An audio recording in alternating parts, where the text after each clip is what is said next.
Arratsaldeon, lehenik eta behin eskerrak eman nahi dizkiogu Euskaltzaindiari jardunaldi honetan zuen artean egoteko aukera eman diolako guztiei. Eskerrak eta zorionak baita ere denontzat ezinbesteko izan den Euskara Batuaren sorreraren 50 urte hauek ospatzeagatik eta Euskaltzaindiaren beraren mendeurrenagatik ere. Gaur Arantzazura etorri gara eta aukera paregabea da egin dugun bidea aztertzeko, baina baita etorkizunari begira jartzeko ere. Halakoetan nor bere eremura eraman ohi du norberaren esperientzia delako ondoen ezagutzen dena. Beraz, gurera ekarri eta saiatuko naiz azaltzen labur bada ere, ingurune digitala izendatutako horrek zer nolako eragina izan duen Uzeiren beraren garapenean. Horretarako utzidazue Uzeiren sorrerari buruzko aipamen txiki batzuk egiten. Uzein 1977an sortutako erakundea da. Urte haietan, aitzindari izan ziren guztiek dioten bezala, dena zegoen egiteko. Unibertsitate euskaldun bat amestu zutenek hura gauzatzeko terminologia, lexiko espezializatua sortzearen beharra berehala ikusi zuten. Beste erakunde batzuk bezala, UEU, Eluiar, asmo horrekin sortu zen Uzei. Garai hartan, Euskaltzaindiak bazeramatzan 10 urte euskararen batasunaren bidea egiten edota egin nahian, argi ikusten baitzen hizkuntza noranahikoa behar zela, jakintza alor guztietan eta euskararen lurralde guztietan erabili eta ulertuko zena. Eta horretarako beharrezkoa zen estandar bat finkatzea. Testuinguru horretan egin zituen Uzeik lehen urratsak. Hiztegi berezituen produkzioa oso emankorra izan zen lehenengo 10 urtetan, guztira 30 bat hiztegi argitaratu baitziren. Askotan aipatu den bezala, hasieran, paperezko fitxak erabiltzen ziren hiztegiak lantzeko eta argitaratu ahal izateko hitzerrendak Uzeiri utzitako ordenagailu batean kopiatzen ziren. Orduko testu masa eta informazioa etzen inondik ere gaur egun eskuartean dugunaren pareko. Gaur korpusetan oinarritu gabeko lanik ez baita planteatu ere egiten. Baina orduan ere, argi gelditu zen zenbait zereginetarako nahitaezkoa zela ordenagailuen laguntza, fitxak sortzeko, sailkatzeko. Horiek horrela, 1982an lortu zen lehenengo ordenagailua eta hor hasi zen gurean bederen hizkuntzalarien edota hizkuntza lanbide zutenen eta teknologiaren arteko harremana. Ordenagailua berme eta kontrolaren sinonimo gisa hartu zen beti ere kalitatearen mesedetan. Han hasitako harremanura, gorabera, ez da ordutik eten.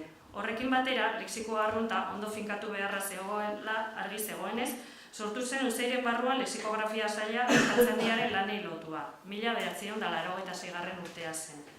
20. mendeko euskararen korpus estatistikoa diseinatu eta osatu zuen Uzeik Euskaltzaindiaren eskariz, eta orotariko euskal hiztegiarekin batera hiztegi batuaren oinarria izan zen.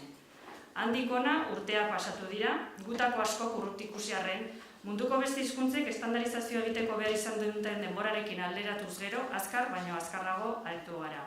Lehenbizi hiztegi batuarekin eta gero Euskaltzaindiaren hiztegiarekin. Ibilbide horretan testu masa ondituz joan da etengabe eta horrekin batera informatikoki lantzeko beharra. Horretarako tresnak garatu behar izan dira. Jarraian Uzein garatutako zenbait tresna erakutsiko ditugu ibilbide horretan beharrak zenbateraino markatu baituen erakusteko. Tresna informatikoek laguntza handia ekarri digute, esan beharrik ez, baina gure ustez azken hamarkadetan eskuratu ditugun baliabide horiek guztiek eta etorriko direnek Euskara Batua finkatzen lagunduko badute, egokitasunaren eta zuzentasunaren printzipioari eutsi behar diote. Hau da, nahitezkoa izan da, oinarri sendo bat finkatzea. Guretzat bederen, mugarri izan da garatu ditugun tresna eta baliabide guztietan. Helburu horrekin sortu zuen Uzeik Eulex Euskararen datu base lexikala. Uzeiren baliabide guztien oinarri da Eulex, eta horregatik aitortzen diogu halako garrantzia. 154.000 sarreratik gora ditu, eta etengabe denean esan nahi dut egunez egun, eguneratzen eta elikatzen dugu Euskaltzaindiaren arau eta gomendioekin, terminologia batzordearen erabakiekin, Uzeiren terminologia hiztegiarekin, eta prentsatik eta saretik egunero jasotzen dugun lexiko berriarekin. Eulex eta jakina eulema lematizatzailea erabiltzen ditugu hiztegigintzarako, Obelex zuzentzailerako edota Idite lexiko egintzaile profesionalerako. Lexiko arruntaren eremuan Euskaltzaindiarentzat egiten ditugun lanez gain, beste hainbat hiztegi osagarri prestatu ditu Uzeik sarean edo plugin gisa eskainiz, sinonimo hiztegia, maiztasun hiztegia. Gainera beste erakunde batzuek egindako hiztegiak formatu estandarrera ekartzeko lanak egin izan ditu Uzeik, bereziki isanmelen etiketatzeko lanak. Horren adibide duzue Nafarroako euskalkien hiztegiak, Nafarroako gobernuaren webgunean konsultagai daukazuena, Nafarritz. Beste baliabide batzuk ere prestatu dituzte, araututako formak eskuragarri jarri, hala nola munduko mapa, bertan agertzen dira herriaren izena, herritarra, hizkuntza, dibisa, hori guztiak euskaltzaindiak arautua edota Euskal Herriko mapa, bertan herria zein herritarra. Baina horrekin batera, ondo gogoan geneukan hasieran eta gaur egun ere, euskararen eremuan egoera diglosikoan bizi garela. Horrek hizkuntza pareak erabiltzera behartu gaitu hasieratik. Horretan ere, euskarak erdararen morrontzari ihes egin ezina etxigarria dela pentsa dezake bate baino gehiago, baina itzulpengintzak euskara batuari ekarpen itzela egin dio eta baliatu nahi izan ez gero ez daukagu beste aukerarik. Horregatik, garatu ditugu besteak beste eslex, gaztelaniaren datu base lexikala edota eslema lematizatzailea. Itzultzaile profesionalak itzulpen memoriak erabiltzen hasi zirenean laster hartu ziren tresna berriak behar zituztela itzulpen kopuru gero eta handiagoak kudeatzeko.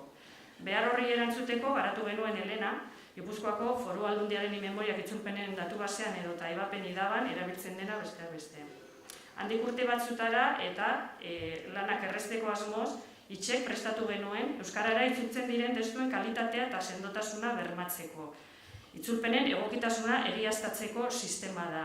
2 egiaztatze mota egiten ditu. Bat, azalekoa edo, segmentazioari edo puntuazioari erreparatzen dio, eta bestetik alderdi lexikoari. Testu paralelu edebilunetako lexiko orokorra eta terminologia lematizatu eta itzultzaileak edota zuzentzaileak aurrez aukeratutako hiztegi batekin erkatu eta inkoherentziak edo detektatzen ditu.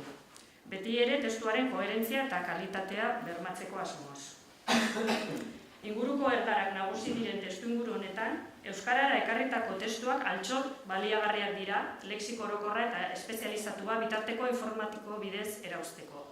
Eta noski lehen urratsak hiztegigintzan egin zituen erakundea izanik ustein, argi zegoen eremu digitalean ere glosarioak eta hiztegiak modu eraginkorragoan osatzeko tresnak garatu behar genituela. Bada, korpusetatik abiatuta, terminoak erausteko hainbat tresna garatu ditugu. Besteak beste, koloka, hitzanitzeko unitateak automatikoki erausteko tresna, edota teiz, terminoen erabilera erreala neurtzeko sistema, edota lexbi, testu elebidunetan termino pareak detektatzen dituena. Eta beharrak gero eta handiagoak dira. Eremu digitalean euskaraz gero eta gehiago sortzen delako, eta horrek ekarri digu jada beste erronka bat, tamainarena. Ataka berri hori gainditzeko ez da nahiko ordenagailuak eta prozesadoreak altxoagoak izatea. Memoriak txukun mantendu behar dira, mantentze eta garbitze lanak egin behar dira. Eta horretarako garbiro osatu genuen, itzulpen proposamenak erabilgarritasun maila handiari eusteko. Garbirok automatikoki detektatzen ditu itzulpen unitate errepikatuak, gaizki lerrokatutakoak, gaizki hautatutako hizkuntza daukatenak eta ezabatu egiten ditu. Automatikoki detektatu eta ezabatu egiten ditu eta horrekin memoriaren errendimendua hobetu egiten da. Eta gero, etorri dira datuen babeserako araudi berrien ondorioz, datu pertsonalak modu automatikoan ezkutatzeko beharra testu bilduma kontsultagai jarri aurretik. Eta hortarako entitate babeslea sortu behar izan genuen. Legeak babestera behartzen gaitu eta automatikoki detektatuz posible ditugu testu horiek kontsultagai jarri. Ikusten denez beharrak iritsi ahala egin behar izan dugu aurrera. Eta horren bestez, laguntza baliabideen ekosistema osoa eratu behar izan du luzeik. Ekosistema horrek baditu bereizgarri batzuk. Batetik, oinarri lexikalak etengabe eguneratuta eduki behar izatea, eta bestetik, gurean garatutako teknologia propioan oinarritua dela. Teknologia propioa garatu badugu 2 arrazoirengatik izan da. Batzuetan, euskararentzat egindako zenbait garapen ez edolako eskura, eta beste batzuetan, emaitza hobeak ematen zituelako euskararentzat beraria sortutako teknologiak beste hizkuntzetak sortutakoa erabiltzeak baino. Emaitza pertinenteagoak edo zirela iruditzen zitzaigun. Beraz, lanak errazteko asmoz asisten harremanura bestelakoa bihurtu da. Baina, puntu hontara iritsita, aipatu nahiko nuke tresna hauen laguntza ikaragarria bada ere, oraindik ere gizakiaren kontrola beharrezkoa dela. Hau da, une honetan kalitatearen berme bakarra gizakiak berrikustea dela. Zuzenketa horrek markatzen du beti diferentzia. Oraindik ere kalitatea ziurtatzeko hortik pasatu beharra dago. Lan hori astuna eta eskertxarrekoa izanagatik ere gaur-gaurkoz saietsezina da. Ez bakarrik sortzen ditugun baliabide berrietan, baizik eta lehendik sortutakoetan ere bai. berrikusi beharra dago. Bestela, ustez eta geneukan oinarri sendo hori kolokan has bai daiteke. Horiek horrela, useik hizkuntza teknologian egin duen bideak Euskara Batuari bere ekarpena egin diola pentsatu nahi dugu. Besteak beste Euskaltzaindiak, Berriak eta beste eragile batzuk, ABek edo Gipuzkoako Foru Aldundiak elkarrek, useik garatutako teknologia erabiltzen duelako bere lanen arauekiko egokitasuna egiaztatzeko. Ikusi dugun bezala, beharrek markatu digute bidea. Baina ibilbide horri esker, hizkuntzaren prozesamendua eta hizkuntza beraren garapena eskutik helduta doaz ezinbestean gaur egun. Hau da, ezinezkoa zaigu bata bestea gabe irudikatzea. Hala baina, egia da, hizkuntza handiek, hegemonikoek, markatu dituztela egokitzapen eta berrikuntza horien guztien eredu eta joerak. Hots, hasieran, sortu ziren tresna haiek oro har jakintza linguistikoan oinarritzen ziren. Gerora, estatistikak hartu zuen indarra. Ura gainditu eta adimen artifizialaren txanda iritsi zen. Egunero mugitzen den informazio kopuru erraldoi horri guztiari ahalik eta etekin handiena ateratzeko. Bide hauetan guztietan egin dira urratsak. Zaila eta konplexua izanagatik ere, ziur gaude erronka teknologikoei heltzeko eta arrakasta lortzeko giza baliabide nahikoa dugula, jende prestatua eta aditua. Hizkuntza hegemonikoen inguruan sortze diren tresnak, aplikazioak edota teknikak eraikitzeko eta sortzeko gauza bagarela eta aurrerantzean ere izango garela. Egia da, azken boladan, aipatu den bezala, hizkuntza txikien presentziare beharrezkoa dela dioten ahotsak entzuten ari direla Europan zorionez. Are gehiago, zenbait hizkuntza desagertzeko arriskuan daudela eremu digital horretan. Ez da hori oraingoz bederen euskararen kasua. Alde horretatik, merkatuan ondo edo posizionatuta gaudela esan daiteke. Eta hori, urte hauetan guztietan, hainbat enpresek, erakundek, norbanakoek, euskara eremu digitalean presente egon zedin egindako lanari esker izan da. Orain arte, beharrak bultzatuta garatu ditugu nagusiki gure tresnak, baina uste dugu erronka berriei aurre egiteko beharretatik planifikaziora pasatzeko unea iritsi dela. Eta horretan, hainbat puntu hartu behar dira kontuan, baina guk hona 3 ekarri ditugu guretzat oinarrizkoak eta ezinbestekoak direnak. Bat. Azken azterketa soziolinguistikoek erakutsi digute, euskararen ezagutza igo bada ere, ez dela proportzio berean hasi erabilera. Batak ez du bestea ekarri ala beharrez. Une honetan horri heldu behar zaiola, lehentasuna behar duela izan.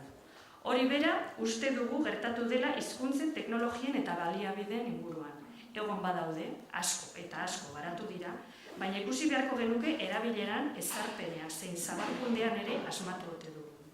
Baliabide teknologikoek asko lagun diezaiokete euskarari, bai eta adibidez darabilgun euskara idatzizkoaren zuzentasunari, bai, baina erabiltzen badira soilik.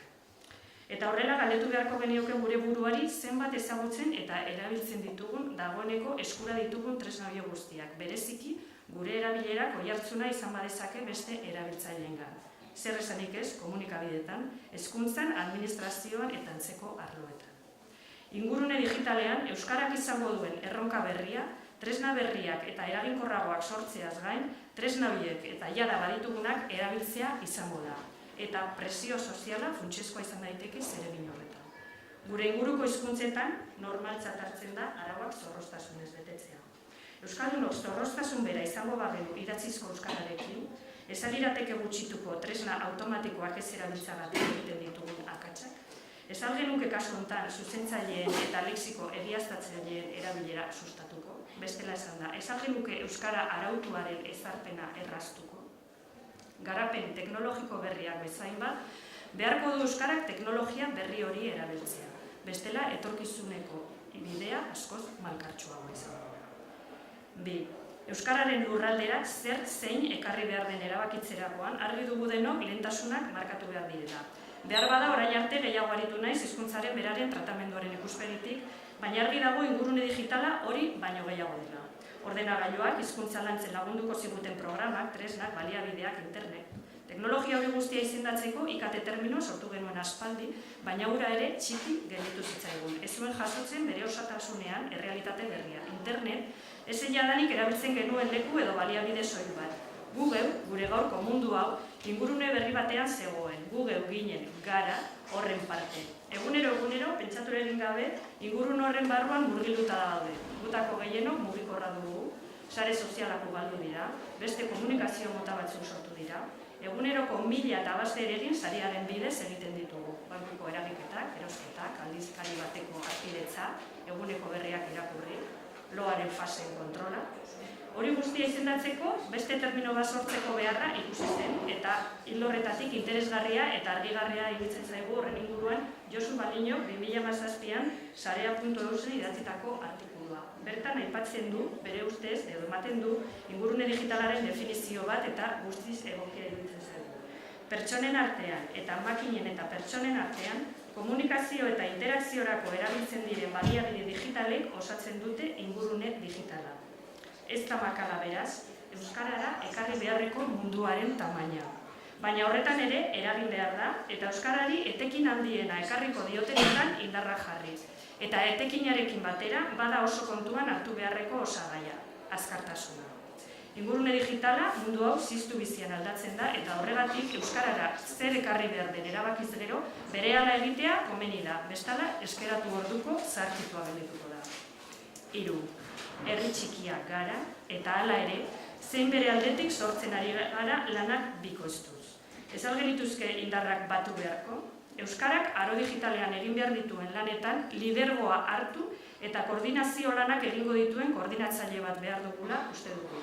Pentsatzen dugu denok irabaziko genukela. Gauza berri gehiago, garatzeko aukera izango genukeela, elkarlana bideratuz, kontsentsuak lortuz eta lankidetza sustatuz. Alabaina, argi dago, halakoetan aipatzen diren asmo eta gogoeta horiek ez dutela gero luzaroan irauten, ez dutela segidarik. Besteak beste, gutako bakoitzak bereari tira egin nahi eta behar izaten diolako.